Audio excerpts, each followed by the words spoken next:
dengan ucapan Bismillahirrahmanirrahim. Assalamualaikum warahmatullahi wabarakatuh. Terima kasih atas kesempatan yang diberikan kepada saya. Pertama-tama perkenalkan, nama saya Sri Wahyuni.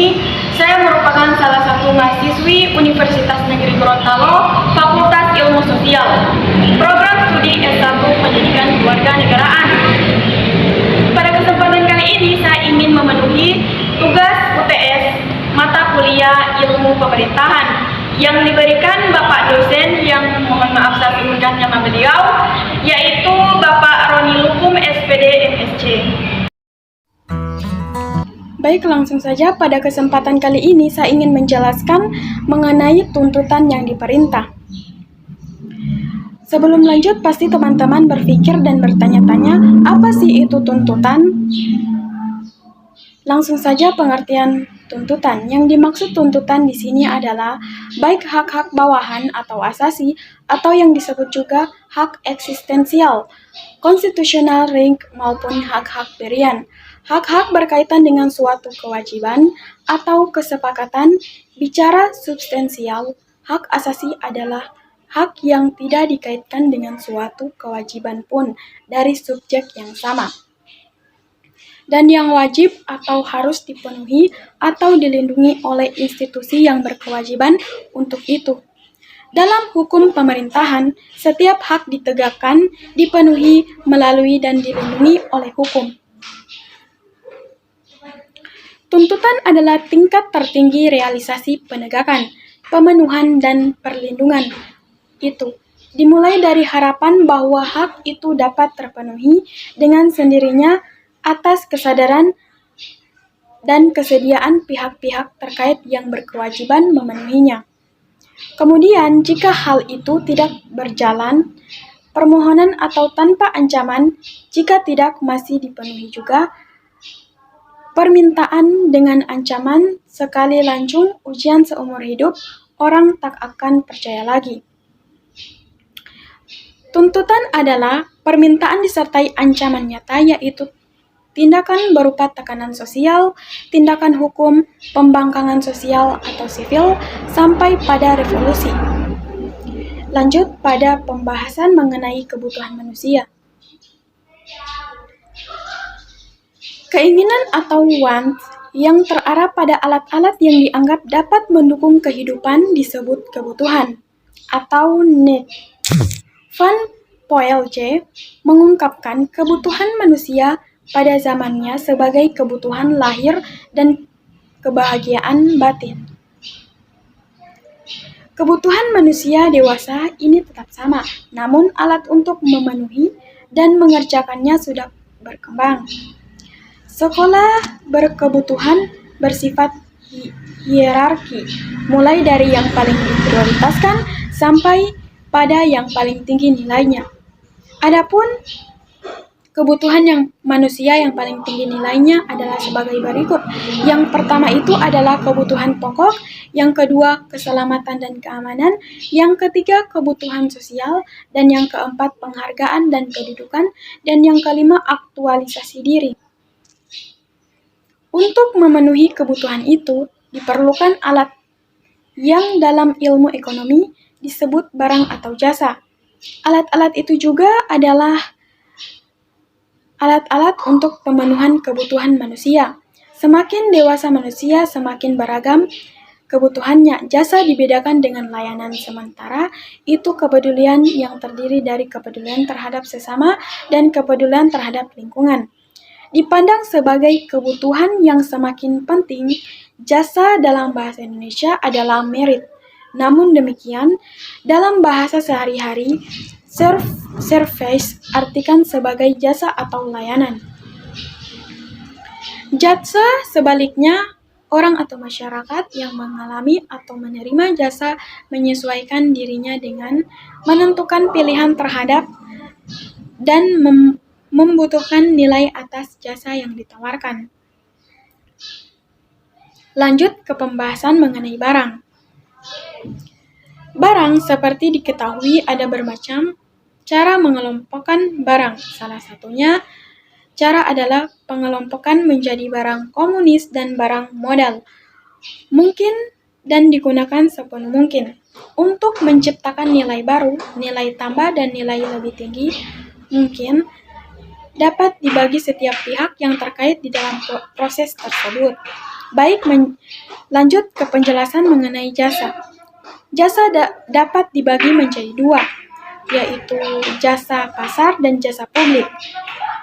Jasa pasar adalah jasa yang dikelola, diproses, dan dijual beli menurut mekanisme pasar. Jasa publik menonjol sejak munculnya paham direktu, welfare, dan negara kesejahteraan. Lanjut ke pembahasan mengenai layanan. Layanan dapat diartikan sebagai produk dan dapat juga diartikan sebagai cara atau alat yang digunakan oleh prof dalam memasarkan atau mendistribusikan produknya. Layanan sipil. Istilah sipil berasal dari kata Latin civil atau kata sifat, yaitu segala sesuatu yang menyangkut kehidupan sehari-hari warga negara di luar urusan militer dan ibadah. Layanan sipil mempunyai konteks yang luas. Sebagai contoh layanan sipil menurut Undang-Undang Dasar 1945, salah satunya adalah yang pertama, semua nilai yang terdapat di dalam pembukaan Undang-Undang 1945, dan yang kedua adalah hak berotonomi yang dijelaskan dalam Undang-Undang Dasar 1945, Pasal 18. Dalam hal pemerintahan, apabila birokrasi dipandang sebagai pabrik, harga dinas adalah unsur pelaksanaan pelayanan sipil yang langsung berinteraksi dengan warga masyarakat yang berkepentingan. Diferensiasi dan spesialisasi pun dipandang penting. Lanjut, tetapi logika pemerintahan berbeda. Pemerintahan didasarkan pada kenyataan bahwa proses produksi, pemasaran, penjualan, serving, dan kenikmatan layanan sipil pada umumnya berlangsung pada saat dan lokasi yang sama. Oleh karena itu, seorang pelaku pemerintahan haruslah seorang generalis yang dengan segala konsekuensinya. Lanjut ke pembahasan mengenai kepedulian. Kepedulian adalah kebutuhan setiap orang, bahkan kebutuhan dalam yang semakin meningkat. Justru sekarang pada saat orang hanya mementingkan kepentingan diri sendiri, oleh karena itu ada dua macam kepentingan. Yang pertama itu kepedulian terhadap sesama dan kepedulian terhadap lingkungan fisik. Providers sasaran kajian ekologi pemerintahan ini bukan hanya pemerintahan tetapi juga di hub privat atau perusahaan dan masyarakat atau LSM, kelompok dan perseorangan yang digunakan untuk memenuhi kebutuhan. Adalah anggapan dasar bahwa pemerintahan tidak menolak untuk menyelesaikan suatu urusan atau konflik dan tidak boleh menolak untuk mendengarkan tuntutan setiap warga masyarakat. Dengan alasan apapun, setiap masalah harus dapat diselesaikan sedini mungkin, seterbuka mungkin, dan setuntas mungkin. Langsung ke pembahasan mengenai segi-segi hukum pelayanan. Hukum pada judul subbab ini diartikan sebagai law, bukan dalam artian das Dolken atau aturan hukum positif. Jasa publik dan layanan sivil, kebijakan atau budaya. Berbicara tentang kebijakan berarti berbicara tentang aturan atau birokrasi, sementara kebudayaan berbicara tentang sistem nilai, pola perilaku, dan motivasi membuat analogi. Pertanyaannya, adakah etika politik? Bisakah etika politik itu jika ada menjadi undang-undang tentang etika politik? Jawabannya ialah politik tidak mempunyai etika karena pertimbangan politik berada di luar pertimbangan buruk. Baik atau benar, salah semata-mata bergantung pada kekuasaan atau bahasa retorikanya kompromi, kesepakatan, konsensus. Demikian juga halnya jasa publik dan layanan sivil.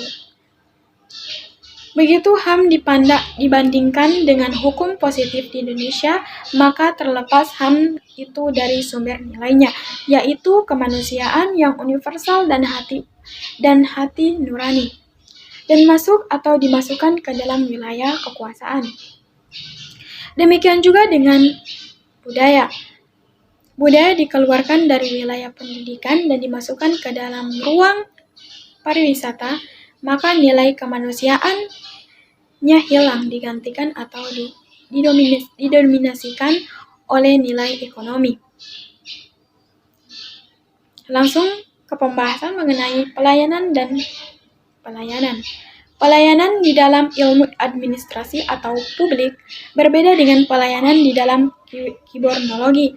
Dalam kibornologi, kebutuhan istimewa manusia disebut jasa publik dan layanan sivil. Keduanya dapat disebut layanan. Layanan adalah proses output produk, hasil, dan manfaat. Proses produksi, distribusi, dan seterusnya. Sampai konsumer mendapat manfaat dan outcome yang diharapkan disebut pelayanan. Langsung ke penjelasan mengenai pelayanan dan layanan. Konsep pelayanan meliputi proses output atau produk dan outcome atau manfaat. Hasil pelayanan disebut layanan. Sebagai contoh, pelayanan perbankan.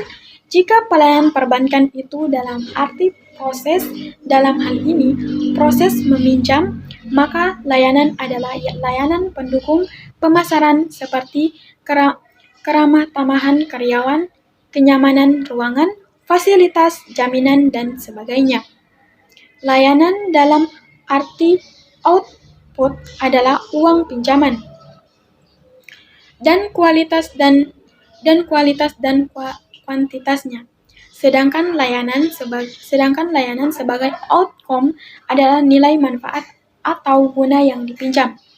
Langsung saja dari pemaparan mengenai materi tuntutan yang diperintah, saya menyimpulkan bahwa dari kesimpulan dari tuntutan yang diperintah ini adalah suatu tuntutan yang muncul ketika suatu tanggung jawab tidak dijalankan atau tidak ditegakkan. Dalam hal ini, pemerintahan berkewajiban dalam menjalankan tanggung jawab sehingga masyarakat tidak lagi menuntut perihal apa saja yang menjadi kewajiban pemerintah. Sebagai pemerintah, berkewajiban dalam memenuhi tugas dan wewenangnya, baik dalam menyediakan barang dan jasa, layanan produk, dan jasa publik, dan kebijakan atau budaya. Menurut saya, pemerintahan masih sangat kurang menjalankan tugasnya sehingga masih banyak masyarakat yang menuntut atas hak tersebut. Pemerintahan bertugas dalam menjalankan kewajibannya dan tugas-tugasnya.